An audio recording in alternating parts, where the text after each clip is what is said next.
isxiridda ama ilmaha in la kala dambaysiiyo maxay diintu ka qabtaa maxay diintu islaamku ka qabtaa in ilmaha la kala dambaysiiyo taasoo macnaheedu yahay in mesela farsamooyin ama waxyaabo ama kiniiniyo ama waxyaabo la isticmaalo kala ayaa jira oo qoftii dumarka ahayd ma aragtay ay markaas aysan uur qaadayn hadhowna waxaas la suulin karahayo markaasna ay suurtagal tahay inay maartay ilmo qaado masaladaas maxay uu ka qabaa islaamku bismillaahir rahmaanir rahiim horta caruurta oo la badiyay ama caruur badan oo la dhalay waa shay isaga daatadiisaba sharcigu u doonayo way hadaf way xayla nabigeena sallallahu alayhi wasallam alayhi shalay tawaakiyan sheegay waxa guurka ujeedooyinka laga leeyahay waxa kamid caruurta badata caruurta ilaahay oo ku badiyana waa nimco ma aha dib ma aha waxaa barnaamijkan reer galbeedku ay dib ka keeneen oo ah qorsheynta caruurta ay ku magacaabeen barnaamijkaas aad moodaa in ta'thiraadkiisu aysan muslimiinta uusan ka marnayn qaab qazul fikriya inuu u galay wayla asalku wuxuu ahaa waageen wadankeeni joognay iyo intaynaan macnaha xadaaraadkan iyo ilbaxnimooyinkan u furmin iyo caadaadkan reer galbeedka intuusan ugu furmin asalku wuxuu ahaa in caruur badan la raadiyo oo ninku waxa uu la xataa haweentiisu inay sanad kasta u dhasho ninba ninku ka ilmo badan yahayna macnaha waxa weeyaan loo arko inuu macnaha waxa weey ka nicmo badan yahay Ilaahay subhanahu wa ta'ala u nimceeyay asalku sidaas horta ilmihi ma la yareyn karaa oo ma la kala durkin karaa su'aashu haday tahay waxa uu loo kala durkin karaa asalku mar haday tahay caruurta in la badiyo haday asalku sidaas yahay waxa uu loo kala durkin karayaa in uu jiro qarad ama ujeedo sharcigu uu ogol yahay oo ruuxu uu kale yahay caruurta markuu kala durkinayo ujeedada uu kale yahay baa la weydiinaya haday tahay gaajo ka cabsi iyo ama biili kara weyda haday kugu bataan ma banaana haddii ay tahay saameyn kaga timid caadaad ummada kaleeto sida ummadaha reer galbeedka oo kaleeto ayadana ma ay banaana hal mid haddii ay tahay waa banaanta midaas waxa weeye haddii gabadha loo cabsanayo oo iyada loo danaynayo oo midna waxa weeye waa tabar daran tahay way xanuunsanaysaa uurka faraha badanna waxa weeye iyo dhalitaanka faraha badanna jirkeeda ayaa ku tagayo way daciifaysaa xaaladaas oo kale culimadu way ka soo reebeen oo waxay yiraahdaan caruurta waa la kala durkin karaa in la kala durkiyo ayaa banaan waxayna u daliishadaan xadiidkii saxiixa ahaa ee nabiga ka sugnaaday sallallahu alayhi wasallam alayhi jaabir uu leeyahay kunna na'zil wal qur'aanu yanzil walau kana shay'an manhiya lanuhina anhu aw kama qala radiyallahu anhu wuxuu leeyahay azli baan sameyn jirnay azligu macnaheedu waxa weeye waa in yaani labada ruux markii ay isu galmoodaan ayagu ilaan waxa way horumarkan iyo daawooyinkan iyo waxan maysan gaadhin laakiin waxay sameyn jireen labada ruux markay isu galmoodaan ee ninku uusan doonaynin islaantu inay uuraysato uusan doonaynin goorta ay biyuhu ka soo dhawaadaan ayuu banaan ku daadin jiray saas sameyn jireen marka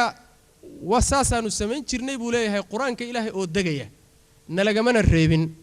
haddii uu shay aan banaanayn uu yahayna waana laga reebi lahaa oo daayana la oran lahaa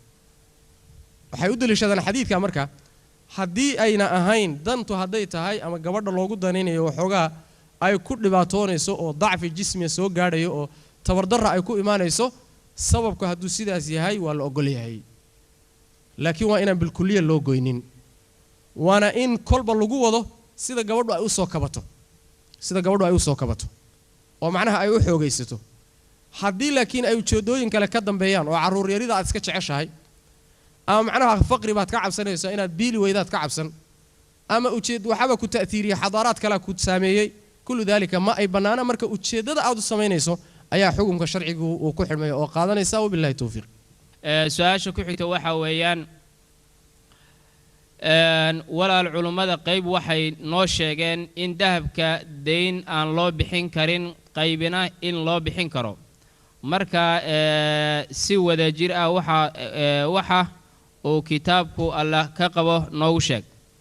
adigu su'aal macnaheedu waa su'aalta dahabka ku saabsan dahabka dayn ma loo bixin karaa iyo looma bixin karo labadaas ra'yi oo culimada laga soo wariyay marka meesha raajixa ah ayaan doonaynaa sheekhu inuu noo sheego saas bay xambaarsan tahay macnaha su'aasha haddii aad sheegteen kulley culimmadu inay isku khilaafsan tahay uma aan garsoori karayo aniga culimmada ma aanu garsoori karayo taqriibanna maanan gaadhin meesha iyada ah mas'aladuna waxaad moodaa inay xoog badan tahay runtii inaan macnaha waxa weeyaan aan dahabka dayn lagu bixin karin saasaa xoog badan ayna keenaysaa runtii ixtiyaadka iyo ruuxa diintiisa inuu taxadaro maxaa yeelay waa adduunyo wey adduunya hadda ka soo sheekaynayna wey haddii macnaha waxa weeyaan aad dayn ku bixin weydo waxaad khasaari karto waa uun shilimo ama yacni waxa weye suuq kuu furnaa baad khasaari kartaa laakiin haddii aad dayn ku bixiso kii xaaraamtii aad ku dhacdo marka waxay noqonaysaa in macnaha waxa weeye aad diin khasaarto ood aakhiro khasaarto bay noqonaysaa saa daraaddeed sida taxadarka iyo ixtiyaadka uu ku jiro in la qaato oo faraha laga qaado maadaama qowlka culimmadu xaggana u xoog badan yahay wabillahi tawfiiq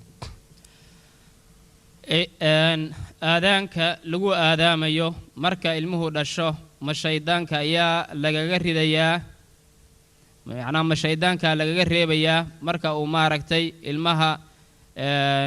uu ka ohinayo xadiid baa jira soo arooray oo odhanaya carruurtu markay dhashaan in lagu aadaamo xadiiskaasi waa xadiis daciifa wey inaad saa u ogaataan way xadiidkaasi waa xadiis daciifa mas'aladaasina ma sugna kutubta waa ku taallaa laakiin xadiidka ku soo arooray xadiid nebiga ka sugan maaha salawatullahi wasalaamu calayh waa xadiis daciifa wabittaali ilmuhu markuu dhasho lagu aadaami maayo sidaas ayaa xoog badan ninkii iskaga aadaamaanaya yacni waxa weeye haddii uu xujo kale ama daliil kale qaatay oo aan garanaynin waa meesheeda haddii culimmadii hore raacayna waa meesheeda oo macnaha waxa weeye masalada qabtay laakiin sida xoogga badan waxa weeye inaysan mashruuc ahayn oo aysan sugnaanin oo nebiga ka sugnayn sal alla alay wasalam in carruurta markay dhashaan lagu aadaamo shaydaanku inuu ka qaylisiinayana waa ti aan ka soo hadalnay oo macnaha waxa weye way sugan tahay laakiin aadaanku ma sugna wabillahi tawfiiq su-aal kaloo ayadana aad iyo aad u soo laalaabatay oo halka soo qaadnay waxa weeyaan maxay uu kala yahay shaydaan iyo jinni mase shaydaanku ama jinnigu ma tarmaa oo ma faafaa shacbi baa waxaa la yidhi culimmada nin ka mid ah waxaa la weydiiyey shaydaanku ma isguursadaa baa la yidhi shaydaanku ma isguursadaa ma aroostaa markaasaa wuxuu yidhi xafladdiisa kama qaybgelin buu yidhi xafladdii arooskiisa aniga ma joogin buu ku yidhi jawaabtaasuu bixiyey marka waa tarmaa siduu alla subxaanahu wa tacaala tilmaamay afatattakhiduunahu wa durriyatahu awliya'a buu alla odhanaya subxaanahu wa tacaala ma isaga iyo carruurtiisa ayaad awliye ka dhiganaysaan yacni waa tarmaa marka carruur waa leeyahy waana tarmaa taa waa jawaabta yacni su-aasha qayb ka mida jawaabteeda way qaybta labaad oo ah jinniga iyo shaydaanka maxaa u dhexeeya shaydaanku waa jinniga qaybtiisa madaxa adag ee gaalada ah baa shayaadiin la yidhahdaa asalkoodu jinni bay wada yihiin oo lafdul jinniga waa ka wada dhexeeya cinwaankaa guud waa xambaarsan yihiin kuwooda madaxa adag ee baadida ka shaqeeya ee dadka baadiyeeya ayaa waxaa la yidhaahdaa shayaadiin la yidhahdaa moo jeedaa shayaadiin kuwaasaa la yidhahdaa sida ibnu aadamkaba kuwiisa madaxa adag ee dadka baadida ugu dhawaaqa maxaa la yidhahdaa shayaadiinul insi soo lama yidhahdo kuwanna waa shayaadiinul jinni waay laakiin jinniga waa wada wadaagaan oo kulligood jin baa la wada dhihi karaa wabillahi tawfiiq